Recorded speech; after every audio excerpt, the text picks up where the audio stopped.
My name is Harper Holloway.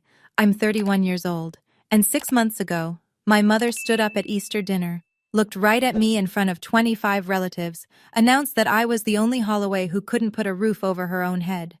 She was wrong, but not in the way you'd expect. My dad nodded along like he always does. My sister laughed and leaned over to me with that pitying smile.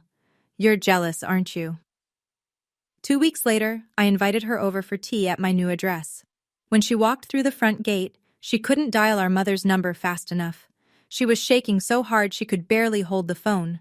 What she said was, "Mom, you have to see this, right now." But that moment was 13 years in the making. Before I take you back to the beginning, please take a moment to like and subscribe, but only if this story earns it. Drop your city and your local time in the comments. I'm curious where you're listening from. Now let me take you back to a Tuesday night in November 2022, the night I found out what my mother actually did with my college fund. My apartment was a studio in Southeast Portland, 540 square feet, one window that rattled when trucks passed, a kitchen faucet that dripped on a 3-second cycle no matter how hard I cranked the handle. I didn't hate it. At 28, I figured this was just the cost of starting from zero. And I do mean zero. I was a cybersecurity analyst at a mid-size firm downtown. My first real title after 4 years of grinding through contract gigs. Salary, $68,000 before taxes. Student loan payment, $1,400 a month. I ate a lot of rice and frozen vegetables. I drove a 2011 Civic with a cracked dash. I kept a spreadsheet on my phone that told me, down to the penny, how much I could spend on groceries each week. That's the life my mother liked to describe to relatives at family dinners, except she made it sound worse. Here's what she didn't describe: the reason I had student loans in the first place. When I was 18, 2 weeks before my freshman year at Oregon State, my mother sat me down at the kitchen table. Her voice was soft, the way it gets when she's delivering bad news she's already rehearsed. "Sweetheart, your college fund, it didn't survive the market. It's gone. I'm so sorry." I cried. She held me. Then she helped me fill out federal loan paperwork the next morning, like it was the most natural thing in the world. Meanwhile, my sister Meredith had bought her first house at 27, 4 bedrooms in Lake Oswego. My mother told everyone the same story. Meredith saved up. She's always been smart with money. That was 3 years before Uncle Frank called me on a Tuesday night and told me the truth. At that point, I still believed my mother about the fund. That changed in a single phone call. Let me paint the picture for you. Thanksgiving. Meredith's house. The dining table sat 14, and my mother moved through that room like she'd designed it herself. She pointed out the light fixtures to Aunt Patrice. She ran her hand along the kitchen island for my cousin Dennis. She did everything except hang a sign that read, "This is what success looks like." I sat at the corner of the table between Uncle Dennis and a cousin I saw once a year. My mother was talking to Aunt Patrice across the cranberry sauce. She didn't lower her voice. She never did. "Harper's still renting. A studio, bless her heart. That tech thing she does. It's so unpredictable. I worry." Patrice glanced at me. I smiled. Then Meredith, from the head of the table, tilted her head at me the way people tilt their heads at sick animals. "Hey, Harper, want me to ask around at the brokerage? Real estate is way more stable than whatever you're doing." "I'm fine, Meredith. Just trying to help." My father looked at his plate. He cut his turkey into very small pieces. He didn't say a word. After dinner, I offered to help with dishes. Meredith waved me off. "You're a guest." She said it kindly, but the subtext was clear. This is my kitchen. In my house. Which I own. That night, scrolling through my phone in the car before I drove home, I noticed something. Meredith had created a new family group chat for planning Christmas. Everyone was in it. Everyone except me. When I texted her about it, she replied in 30 seconds. "Oh my God, I totally forgot. Adding you now." She never added me. The call came on a Tuesday in November. I was sitting on the floor of my studio, laptop open, debugging a firewall config for a client presentation the next morning. My phone buzzed. Uncle Frank. He never called. We texted on birthdays, maybe. That was it. I picked up. "Harper?" His voice sounded like he'd been pacing. I've been going back and forth about this for a long time, but I can't carry it anymore. Carry what, Uncle Frank? A long pause. I could hear him breathing. Your mother didn't lose your college fund, sweetheart. She withdrew it. All of it. $42,380. The March you turned 18. I didn't say anything. I was at the bank. I watched her sign the withdrawal form. I told her it was wrong. She told me to mind my own business. Then she didn't speak to me for 2 years. The faucet dripped. 3-second cycle. Drip, drip, drip. The money went straight into her joint account with your father. 2 weeks later, Meredith closed on her down payment. I slid off the couch onto the kitchen floor, cold tile on the backs of my legs. Phone pressed against my ear so hard it hurt. I didn't cry. Something behind my ribs just went quiet, like a pilot light going out. Harper? You there? I'm here. I know this is a lot, but you deserve to know. Yeah. My voice sounded like it belonged to someone else. Yeah, I did. Uncle Frank said one more thing before he hung up. I kept the bank statements, Harper. All of them. You tell me when you're ready. I sat on that floor for a very long time after the line went dead. I didn't sleep that night. I lay on my back staring at a water stain on the ceiling and ran the math. $42,000, withdrawn in March of my senior year. With even conservative growth over the 13 years since, call it 5% annually, that fund would have been worth close to $55,000 in today's dollars. $55,000 that was supposed to pay for my education, that instead paid for my sister's front door. But the money wasn't even the worst part. The worst part was what would happen if I confronted my mother. I could see it so clearly it made my jaw ache. Gloria Holloway did not lose arguments. She redirected them. If I called her, she'd deny it. She'd say Frank was bitter, that he'd always been dramatic, that he was trying to destroy the family. Meredith would back her up, she always did. My father would sit in his recliner with the TV volume turned up 2 notches higher than normal, and within 48 hours my mother would have called every aunt and cousin to explain that poor Harper was going through something and lashing out. I'd become the villain. She'd become the victim. Nothing would change. But if I stayed silent, I kept being the footnote, the family cautionary tale, the daughter who rented a studio and worked in that tech thing. Neither option moved me forward. So at 2 a.m, I opened my laptop. I created a spreadsheet with 3 columns: monthly income, monthly savings, target. The target had a 7-figure number. Confrontation gives liars a stage. I decided I'd build my own stage instead. I closed the laptop at 3:15, set my alarm for 6, and went to sleep for the first time that night. I had a presentation in the morning. My mother called the following Sunday. Sweetheart, I ran into Patrice at the store. She mentioned a landlord in Milwaukee who has some affordable units. Shall I get the number? I gripped my phone. I'm not looking for a new place, Mom. Oh, I just thought you mentioned your rent went up. I didn't mention that. Well, someone did. Anyway, it couldn't hurt to have a backup. After she hung up, I sat very still. Then I opened Facebook. Aunt Patrice had messaged me 4 days earlier. Hey honey, your mom said you're looking for something cheaper? I know a guy. Uncle Dennis. Harper, no shame in downsizing. Let me know if you need help moving. My cousin Laura. Your mom told my mom you're in a tough spot. Thinking of you. My mother had turned me into a charity case. She'd called every branch of the family tree and told them I was drowning, without ever asking me how I was actually doing. I scrolled through 7 messages. 7 different relatives, all parroting the same story. Gloria Holloway's version of my life, distributed like a press release. Then I noticed Meredith's Facebook post from that morning. A photo of her newly remodeled kitchen, white quartz countertops, brass fixtures. Caption: So grateful for this space. Thanks, Mom, for always believing in me. The post was dated November 17th, my birthday. I put the phone down. I opened my spreadsheet. I adjusted the savings column upward by $200 a month. That meant no eating out, no new clothes, no streaming subscriptions. I was fine with that. My mother measured my worth in square footage. I was done converting.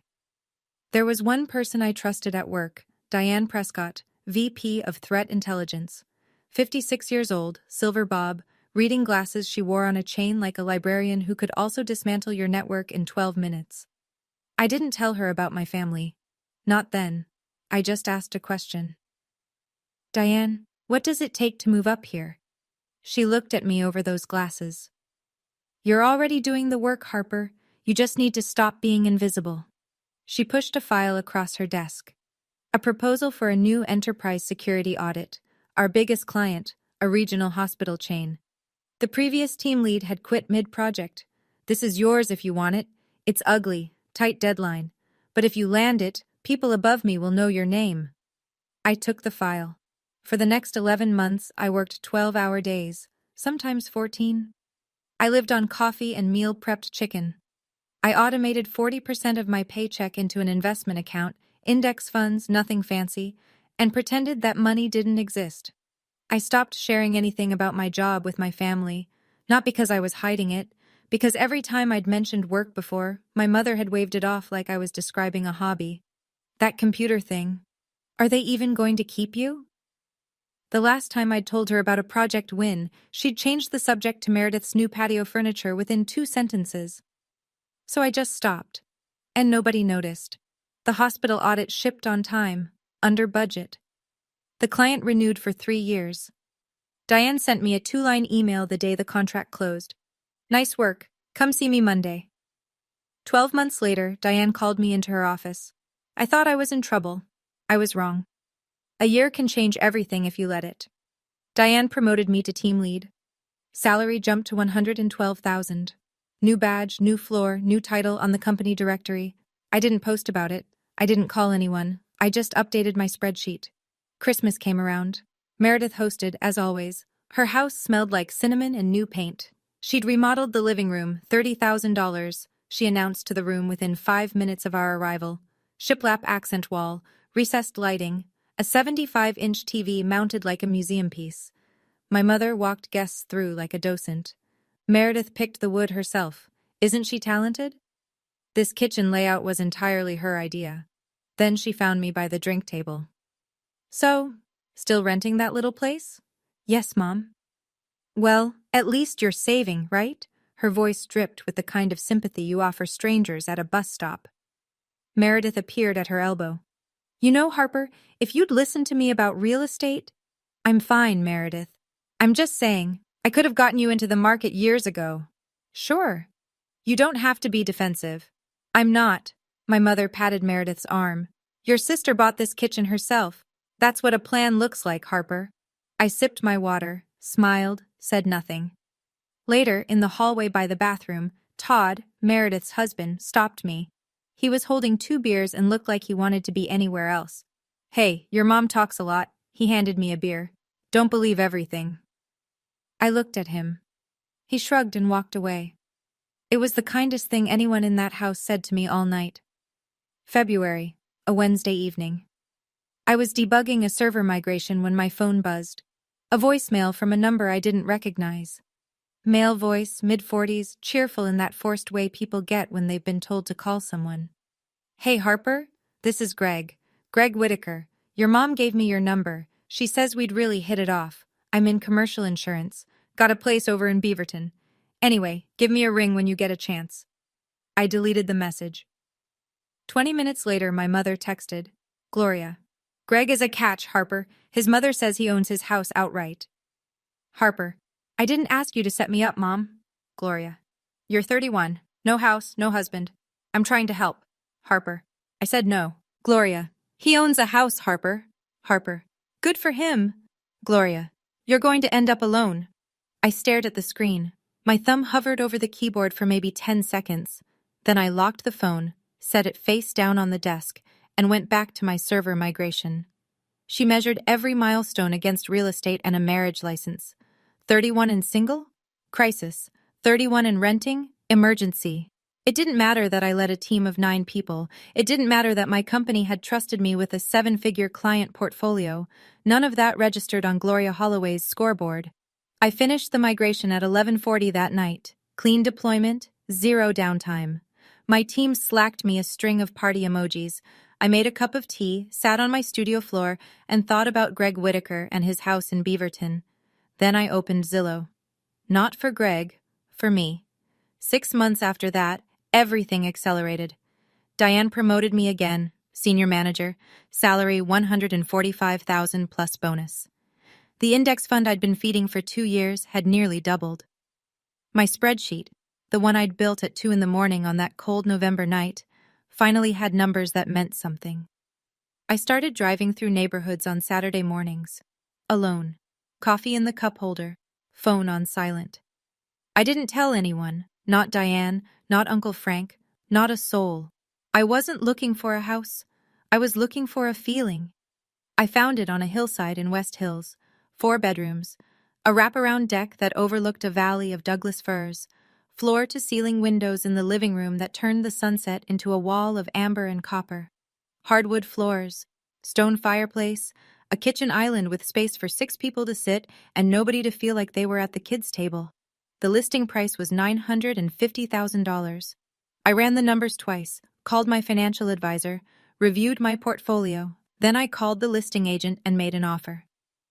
3 weeks later, I sat in a title office and signed my name 47 times. They handed me a key and a folder containing the deed. I walked to my car, sat in the driver's seat, held the key in my palm. It was warm from the title agent's hand. I didn't call my mother. I didn't text Meredith. I didn't post anything. I just drove to my new house, unlocked the front door, and stood in the empty living room while the last bit of daylight slid down the far wall. I had the key. I had the deed. What I didn't have was a reason to tell my family. Not yet. I moved in on a Saturday in early January. No moving truck, no fanfare. Just my Civic packed tight with whatever mattered: clothes, laptop, a box of books, a cast iron skillet that had survived 4 apartments. The house was empty and enormous. My footsteps echoed off the oak floors. Sunlight came through the wall of glass in the living room and through long rectangles across the bare floor. Outside, Doug firs swayed in a breeze that smelled like rain and cold earth. I bought furniture slowly. A couch first, gray, deep-cushioned, big enough to disappear into. Then a bed frame. A kitchen table I found at an estate sale in Selwood, solid maple, slightly scarred. I liked the scars. They made it feel earned. One weekend, I painted the living room wall behind the fireplace, warm white. It took 2 coats and most of a Sunday. My arms ached. I didn't mind. The only person I invited over was Diane. She stood in the entryway, looked up at the vaulted ceiling, then out through the glass at the valley below. She was quiet for a long time. "This is stunning, Harper. Does your family know?" "Not yet." She studied my face. "You're not punishing them by hiding this. You're protecting yourself." "Maybe." I poured her a glass of wine. "Or maybe I just don't want to hand them another thing to ruin." That night, after Diane left, I unpacked a file box I'd been avoiding. On top was the deed to the house.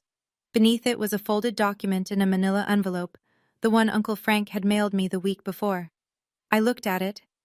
Then I put both documents in the top drawer of my desk. There was a second document in that drawer. I wasn't ready to look at it yet. In March, Meredith's daughter Lily turned 4. Birthday party at Meredith's house. The whole family crammed into the backyard under a rented canopy. I brought a stuffed elephant and a card with a 20 inside. Lily hugged my leg and ran off. That part was good. Then my mother introduced me to her new book club friends who'd come for the party. "This is Harper, my youngest." She put her hand on my shoulder. "She's still finding her path." "I'm a senior manager in cybersecurity, Mom." My mother laughed, not at the joke, because there wasn't one, but in the way people laugh to fill a gap. "Oh, those tech titles. They change every week, don't they?" Meredith, passing behind us with a plate of cupcakes. "At least she has a good attitude about it." The book club women smiled politely. I smiled back. Then I noticed someone I hadn't expected to see. Uncle Frank was sitting in a lawn chair by the fence, a paper plate balanced on one knee. He'd been re-invited to family events about a year ago, after 2 years of Gloria's freeze-out. He kept to himself mostly. But when I crossed the yard, he looked at me and gave me a single slow nod. I sat beside him. The bank statement I sent you, he said quietly. Your mother's signature is right there. Date, amount, account number. You read it?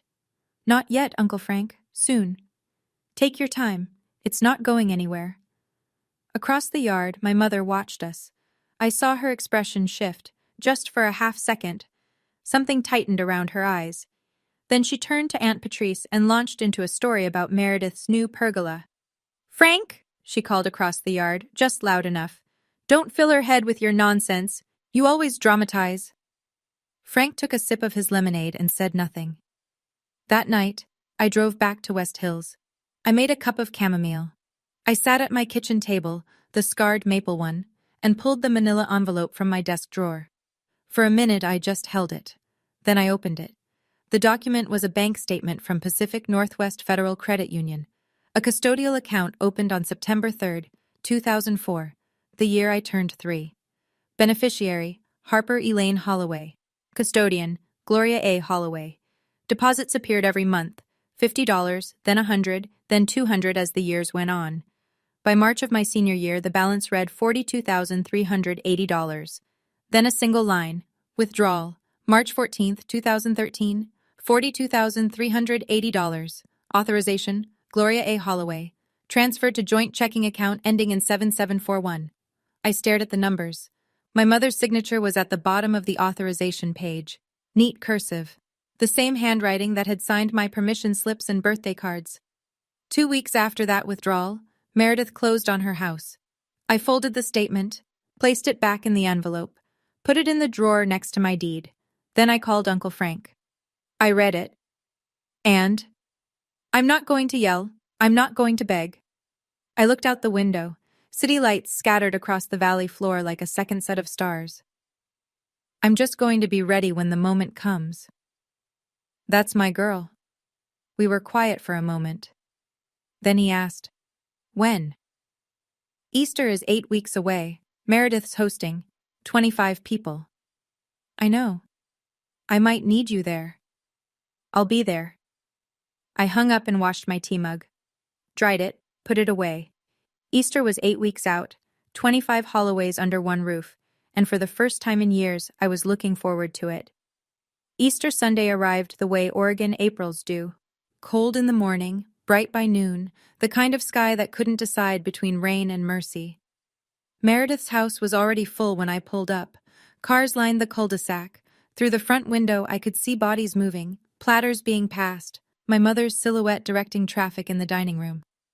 I sat in my car for 30 seconds, breathed. The house was decorated to within an inch of its life, tulips in every vase, a centerpiece made of moss and ceramic rabbits, linen napkins.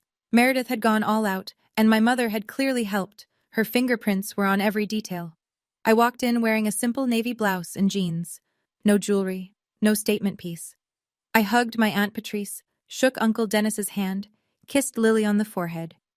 My mother found me within 3 minutes. Harper, you look thin. Are you eating? Hi, Mom. Happy Easter. Doesn't she look thin? This to Patrice, who nodded diplomatically. I poured myself a glass of sparkling water and stood near the kitchen island while my mother gave tours. Meredith just had the living room repainted, Pharaoh and Ball. She picked the shade herself. Those floors are original oak. Meredith had them refinished. The deck extension was Meredith's idea. Every sentence was a ribbon tied around Meredith's life, presented to the audience for applause. Todd appeared beside me with a plate of deviled eggs. Brace yourself, he said under his breath. Your mom's in performance mode. I took an egg. I know. She's been rehearsing the toast since Thursday. I looked at him. Toast? Todd winced slightly. You'll see. I didn't need to brace. I'd already decided what I was going to do after dinner. Not during, after. After the meal, everyone drifted into the living room. Kids on the floor, adults in chairs. My mother stood in the center, wineglass raised, glowing like a woman who had rehearsed this exact moment in her bathroom mirror. I just want to say a few words. She looked around the room. Meredith, thank you for hosting, for opening your beautiful home to all of us. She swept her hand wide. This house, this life you've built, this is what hard work looks like. The room applauded. My mother smiled. Then she turned to me. And Harper, honey? Her voice dropped into that register. The soft one. The one that sounds like compassion, but cuts like a credit check. We're all rooting for you. One day, you'll get there. A few people laughed, short, uncomfortable. My cousin Laura looked at her shoes. Uncle Dennis coughed. Meredith leaned toward me from the next chair, close enough that 5 or 6 people could hear. There's no shame in renting, Harper. We all start somewhere.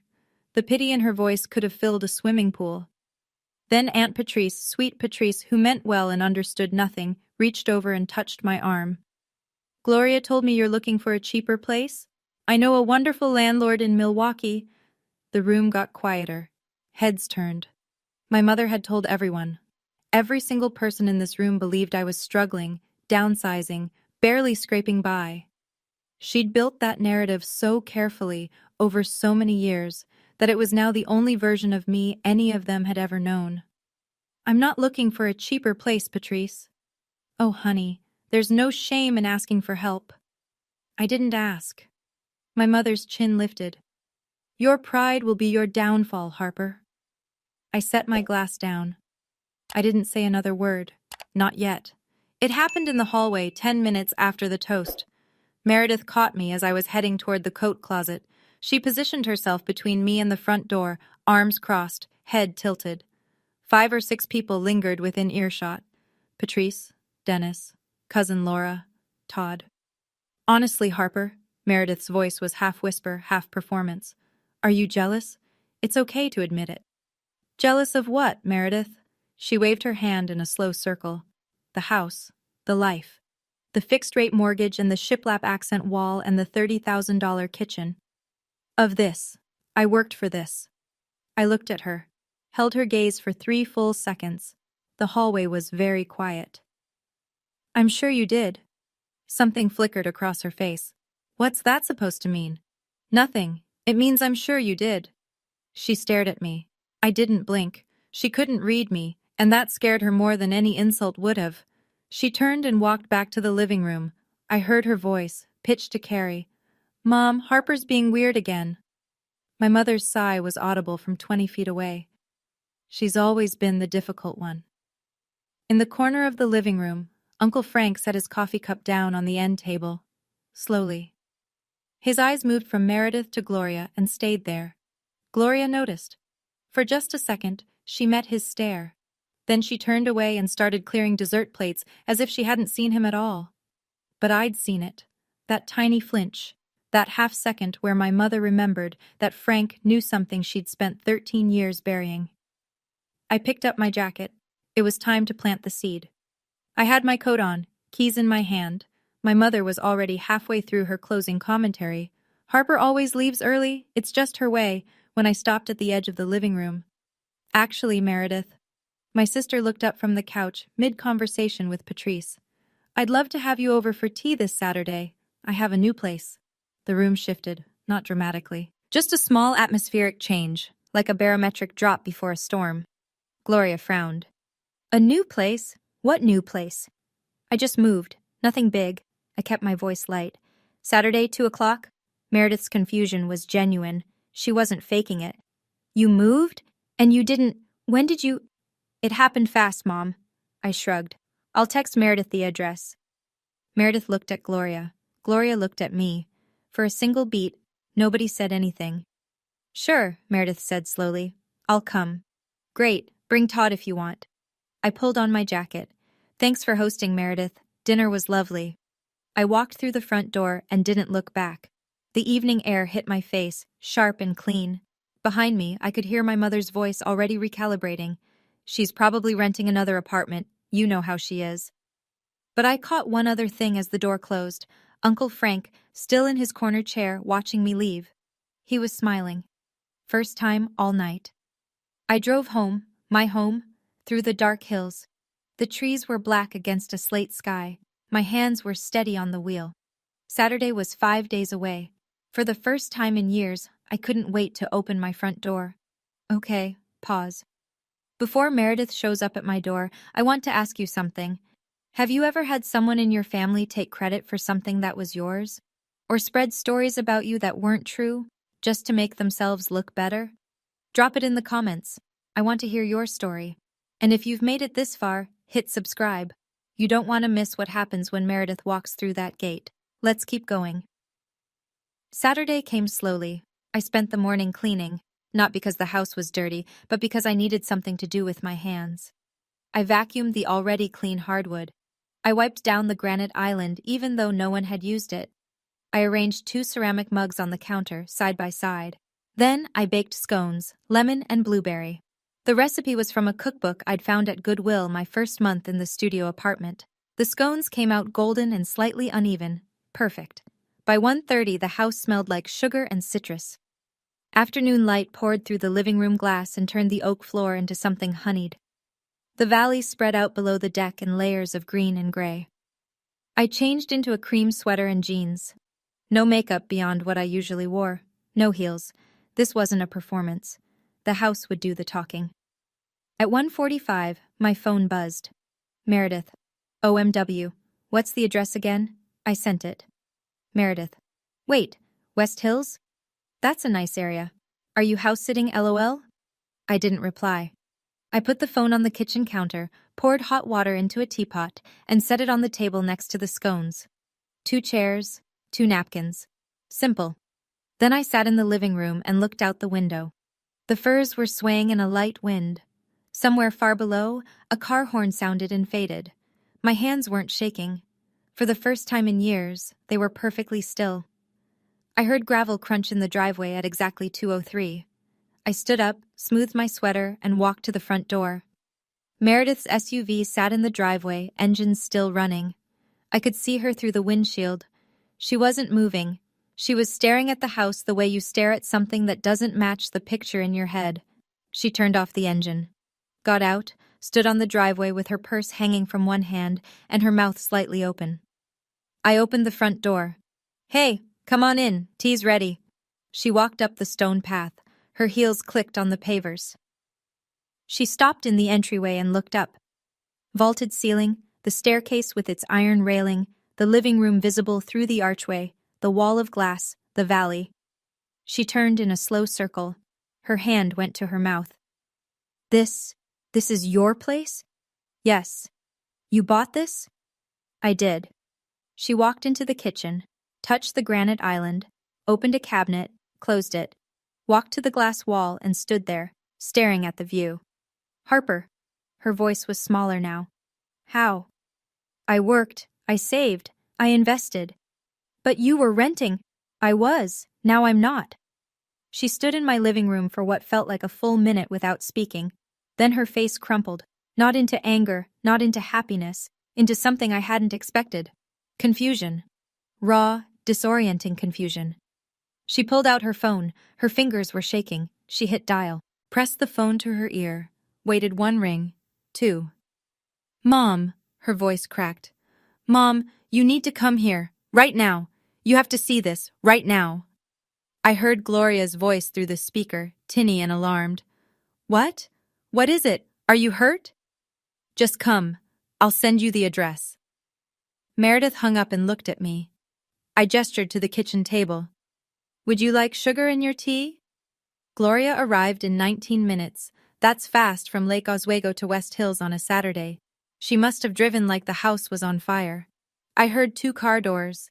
My mother's heels on the stone path, fast and sharp. My father's slower steps behind her.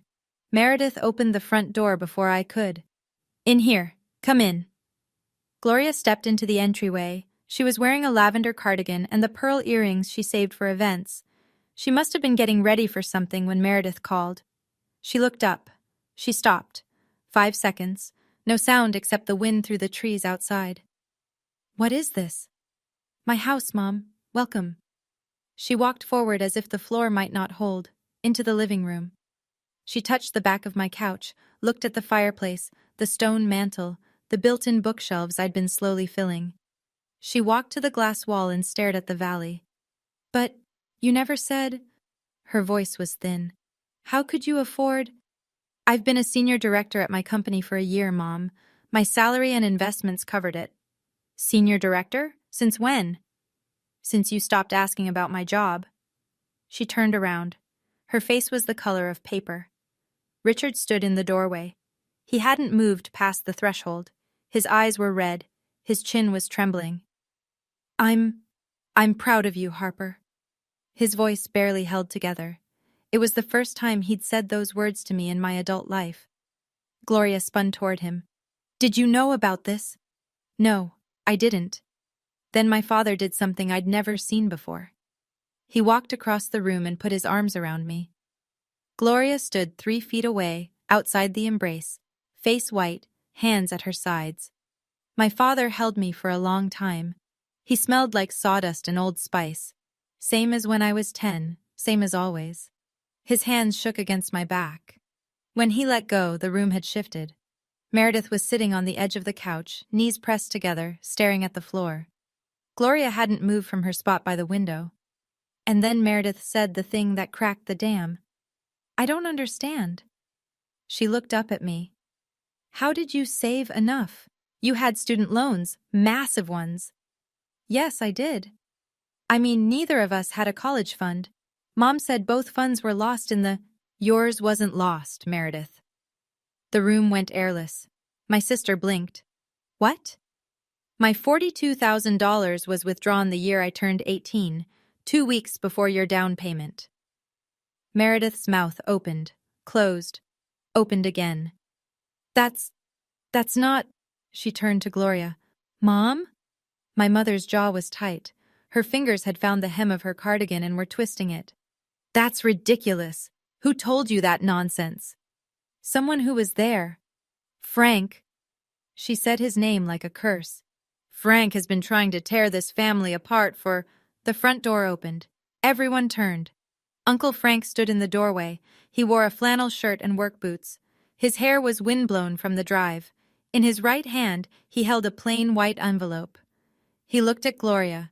She looked at the envelope. For the first time in my life, I saw my mother completely, utterly silent. Hey, everyone. Frank stepped inside and wiped his boots on the mat. Sorry I'm late. Traffic on 26 was a mess. He walked over and placed the envelope gently on the kitchen table between the teapot and the scones. Nobody touched the envelope for what felt like a very long time. Then I picked it up, unsealed the flap, pulled out the bank statement and laid it flat on the table. Pacific Northwest Federal Credit Union, I said. My voice was even. Custodial account opened September 2004. Beneficiary, Harper Elaine Holloway. Custodian, Gloria A. Holloway. I pointed to the bottom of the page.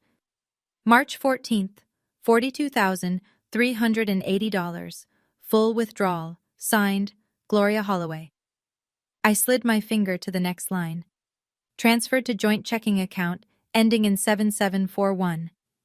I looked at Meredith. 2 weeks later, your down payment cleared. Meredith stood up, walked to the table, picked up the statement with both hands and read it. Her lips moved slightly as her eyes tracked the numbers. Mom. Her voice was very small. You told me this was your savings. You told me you and Dad set aside money. Gloria's face had gone from white to red.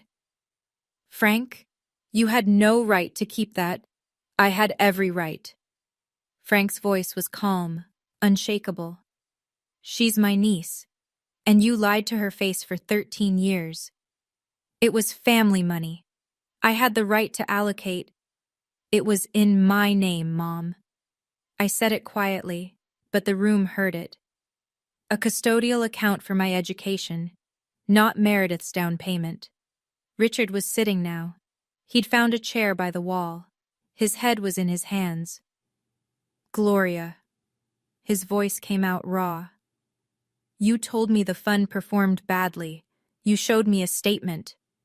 Frank shook his head. She showed you a different statement, Rich. The real one is right there on the table. Everything I did was for this family, Gloria said. No, Mom. I met her eyes. It was for Meredith. Meredith put the bank statement down. She pressed her palms flat against the table and stared at the grain of the wood. Mom. She didn't look up. You told me it was your savings. You told me Harper's fund was gone. I did what was best. Gloria's voice had shifted. Higher, faster, defensive. Meredith, you needed a house. You were getting married. Harper was always... She was always fine on her own. Fine on my own because I had no choice, I said. Meredith looked at me. Her mascara was starting to smudge. I didn't know, Harper. I swear I didn't know. You didn't ask. I kept my voice steady. That's not the same as not knowing. She flinched. It was slight, a tightening around the eyes, a small inward breath. But it was real. She knew I was right. Todd had been standing in the kitchen doorway the entire time, arms at his sides. He'd come with Meredith. He'd heard everything. He looked at his wife. Mare, we need to talk about this at home. Todd, please. Your sister built this house. He looked around the room. By herself, while your mother told everyone she was broke. Think about that. Meredith pressed her fingers against her eyelids.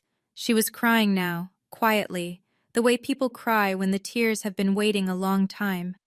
Richard finally lifted his head. His voice was barely above a whisper. Gloria, you told me the fund performed badly. I saw a statement.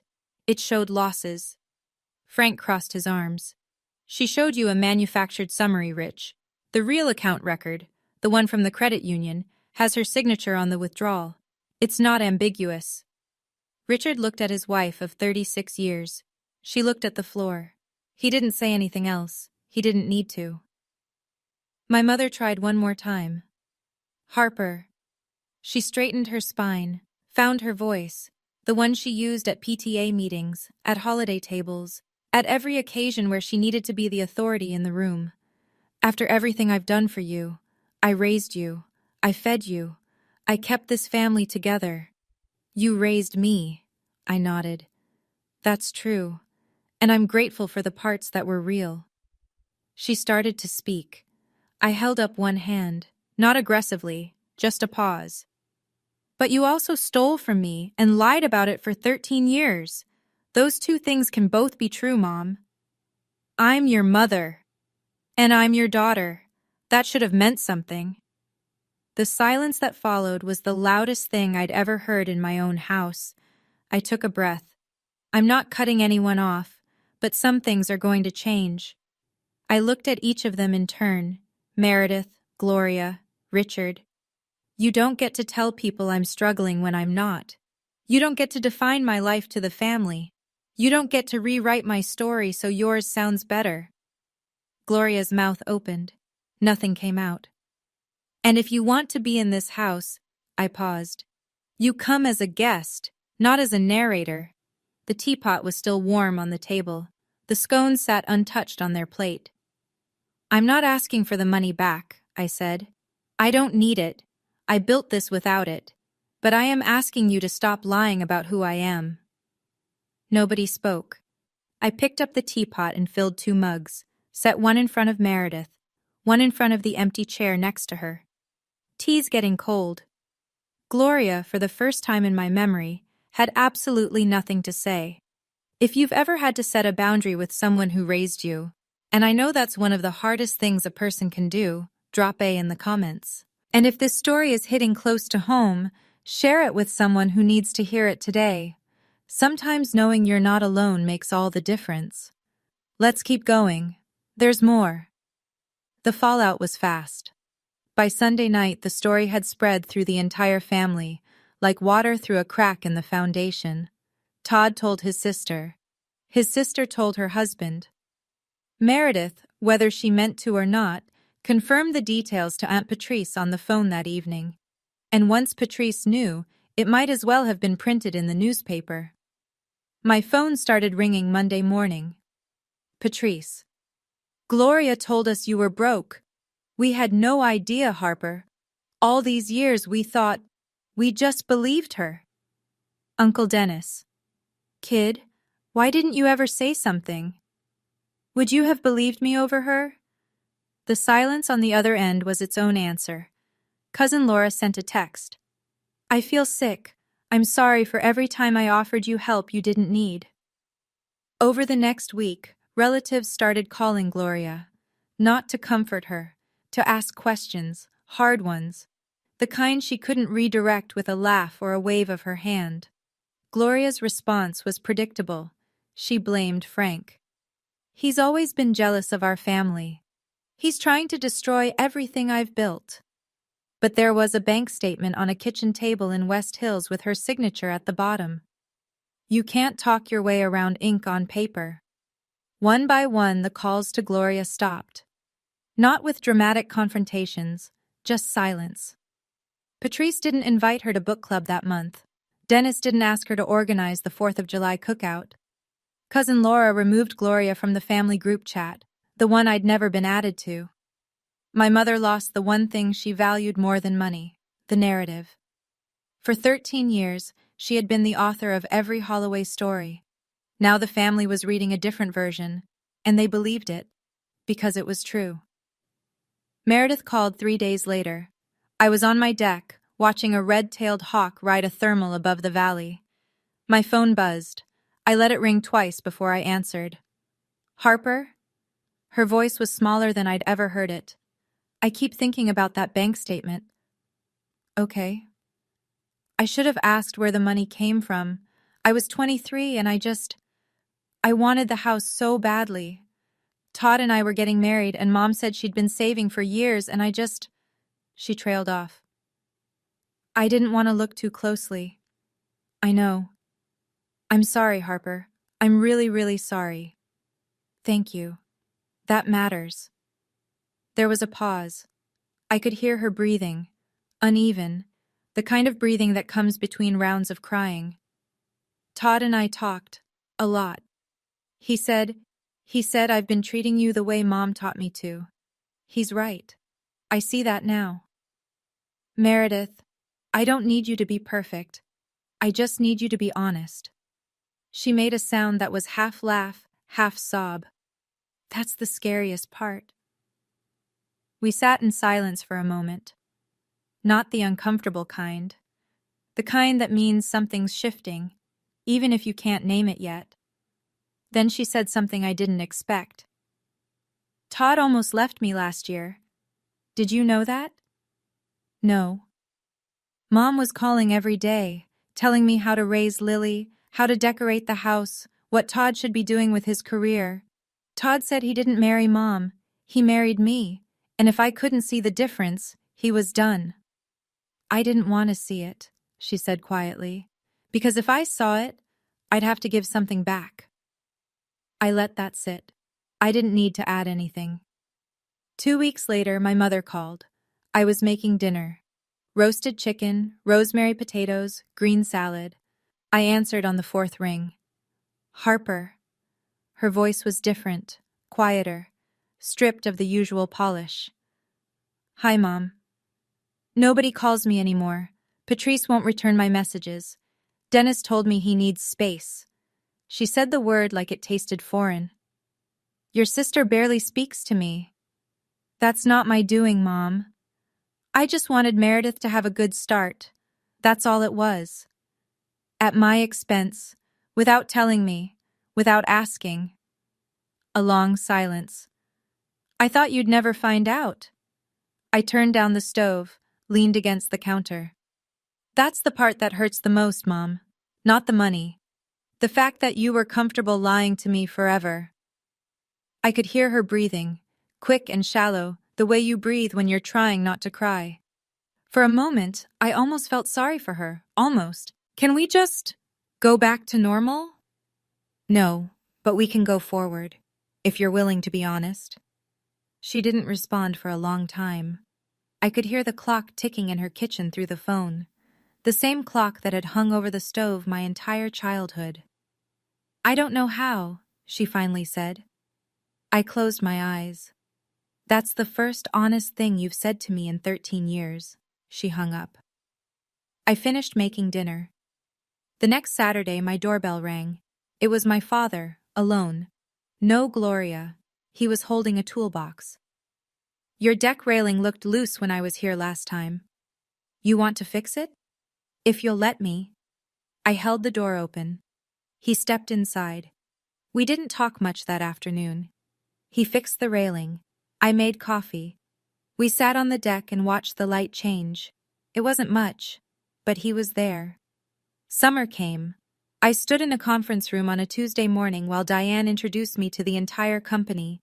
New title, Vice President of Security Operations, 200 people on the Zoom call, 3 offices watching on the big screen.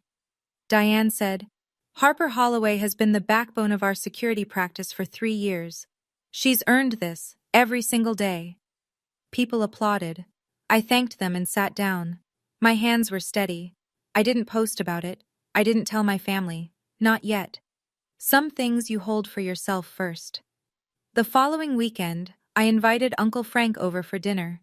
He showed up with a bottle of Willamette Valley Pinot Noir and that quiet grin he gets when he's holding something back. We ate on the deck. The sunset turned the valley into copper and violet. The firs swayed in a warm breeze. After dinner, Frank set down his glass and looked at me. Your grandmother would have been proud, Harper. I paused. Grandma Margaret? She's the one who opened that fund for you, not your mother. Margaret started it the year you were born, $50 a month from her Social Security check. She told Gloria to keep it for your education and nothing else. I put my fork down. Mom never told me that. No, she wouldn't have. My grandmother had died when I was 14. I remembered her hands, always warm, always smelling like lavender soap. I remembered her saying, at every visit, "You're the stubborn one, Harper." She'd say it like it was the best thing a person could be. I cried, first time in this entire story. Not from sadness. From knowing that even when nobody in my house was watching out for me, someone had been. From the very beginning.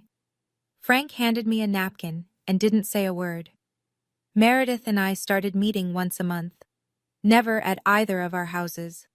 Neutral ground, a coffee shop on Division Street with wobbly tables and espresso that could strip paint. The first few times were awkward.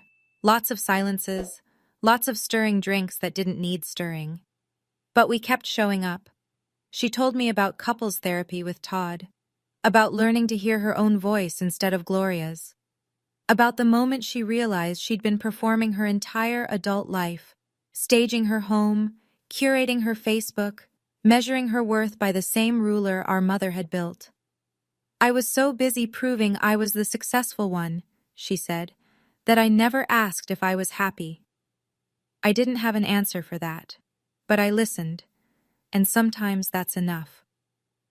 In September, a letter arrived at my house. No return address I recognized. Inside, a single page, handwritten. My mother's handwriting. The same neat cursive that was on the bank withdrawal form. Harper, I made choices that weren't mine to make. I'm trying to understand why. I don't know if I can explain it, but I'm trying. Mom. No, I'm sorry. No grand apology. Just an opening. Small and uncertain, like a crack in a wall. I read it twice, folded it carefully, put it in the top drawer of my desk, next to the deed and the bank statement. 3 documents that told the story of who my family was and who we might become. A week later, Meredith invited me to Thanksgiving. Her house. You don't have to come, she said, but I'd like you there. Will Mom be there? Yes. I thought about it for exactly 1 day.